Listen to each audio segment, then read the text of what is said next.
Olá, vamos trabalhar o último ponto da administração pública. O último ponto da administração pública é o artigo 43, que corresponde às regiões. Lembrando que a administração pública está dentro, olha só, está dentro da organização do Estado, está dentro do título 3 da Constituição. Então, quando a gente estuda o título 3, tem uma sequência grande de regras sobre estados, municípios, Distrito Federal, União, competência comum, competência concorrente, enfim.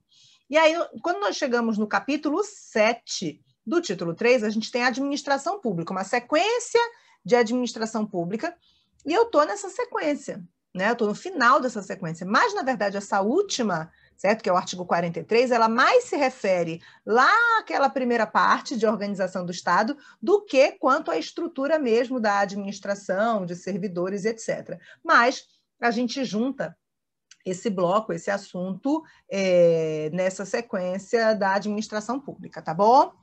Vamos lá, que aí você vai perceber essa parte aqui de regiões pouco é cobrado em prova, tá? É um artigo só, esse bloquinho de aula também vai ser pequeno, a gente trabalha a administração pública, os dois maiores blocos são as disposições gerais sobre a administração pública e a parte dos servidores públicos, que é dos servidores públicos civis, não é? Então, aqui a gente tem um bloquinho pequeno. Vamos lá. Artigo 43 diz o seguinte: para efeitos administrativos, a União poderá articular sua ação em um mesmo complexo geoeconômico e social, visando ao seu desenvolvimento e à redução das desigualdades regionais. Vamos lembrar que esse assunto ainda está dentro, né, de organização do Estado. Ok? A organização político-administrativa do Estado. E aqui diz que a União, que é o ente federativo maior, não é? Poderá articular sua ação em um mesmo complexo geoeconômico e social, visando o quê? Seu desenvolvimento e redução, o desenvolvimento desse complexo geoeconômico e social e a redução das desigualdades regionais. Lembrando que isso é um objetivo, certo? É um dos objetivos da República Federativa do Brasil, previsto lá no artigo 3º da Constituição Federal, tá? Reduzir as desigualdades regionais, né? Erradicar a pobreza e reduzir as desigualdades. Vamos lá. Lei complementar. Então, numa questão de prova, isso aqui não pode ser lei ordinária, só pode ser lei complementar. Disporá sobre as condições para integração de regiões em desenvolvimento, a composição de organismos regionais que executarão, na forma da lei, os planos regionais integrantes dos planos nacionais de desenvolvimento econômico e social, aprovados juntamente com estes. A gente pode colocar um exemplo aqui bem comum, não é? São as tradicionais zonas francas, Zona Franca de Manaus, por exemplo. O tratamento diferenciado, por exemplo, em algumas regiões, busca justamente diminuir a desigualdade regional, certo? E criar uma zona franca em determinada região é atrair a indústria, atrair o comércio, enfim, atrair setores econômicos para aquela região. Aí vai depender de que zona franca é essa, zona franca de indústria, de impostos para a indústria, enfim, que indústria? Automobilística, têxtil, certo? Então, é só um exemplo, né, da gente tratar desigual para poder diminuir a desigualdade, né? Parágrafo 2º. Os incentivos regionais compreenderão, além de outros, na forma da lei, a igualdade de tarifas, fretes, seguros e outros itens de custos e preços de responsabilidade do poder público, juros favorecidos para financiamento de atividades prioritárias, isenções, reduções ou diferimento temporário de tributos federais devidos por pessoas físicas ou jurídicas, e prioridade para aproveitamento econômico e social dos rios e das massas de águas represadas ou represáveis nas regiões de baixa renda sujeitas a secas periódicas. Tá? Então, aqui a gente está falando de modalidades de incentivos regionais, né? Em relação a tarifas, fretes, seguros, juros para financiamento, isenções, reduções de tributos federais, enfim. Parágrafo 3º. Nas áreas a que se refere o parágrafo 2º, inciso 4, quais são? Rios, e massas de águas represadas ou represáveis em regiões de baixa renda, tá? Sujeitas a secas periódicas. Em áreas a que se refere o parágrafo 2º e 4º, a União incentivará a recuperação de terras áridas e cooperará com os pequenos e médios proprietários rurais para o estabelecimento em suas glebas de fontes de água e de pequena irrigação. Então, o que a gente pode exemplificar aqui? Olha, tá? O parágrafo 3º está falando, o parágrafo 2º, inciso 4, e o parágrafo 3º estão falando das regiões, por exemplo, do sertão nordestino, aquela região do semiárido, não é? Que são polos geoeconômicos e sociais, certo? Que tem rios e massas de águas represadas ou represáveis, certo? Em região de baixa renda e sujeita a secas periódicas. Nessa região, certo?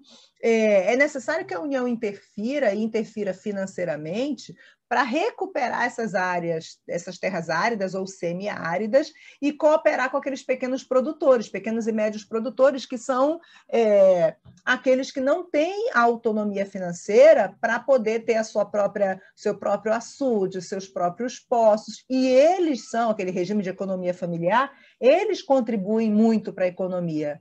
Os milhões, eu poderia dizer, de pequenos produtores brasileiros, pequenos e médios produtores brasileiros, que é o que a gente chama de agricultura familiar, eles contribuem para não só o comércio, não só o mercado interno do agro, né, interno, mas também contribui para o mercado internacional.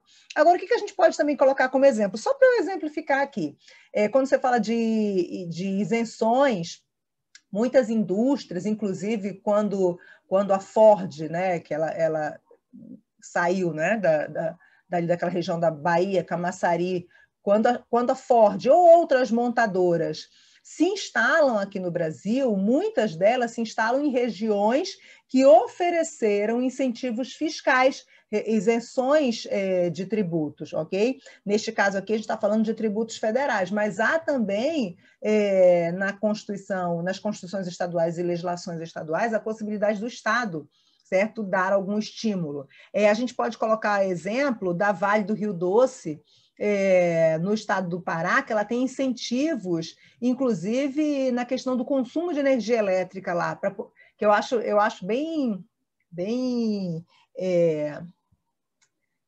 não sei a palavra elegante para usar nesta aula, tá?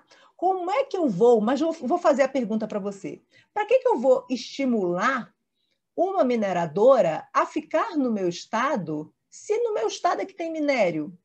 Quando falando meu estado, digamos, o governo estadual, né? Eu não preciso, né? Se a gente for pensar, eu não preciso estimular uma mineradora a explorar minério onde tem minério, né? Mas ela tem incentivos, certo?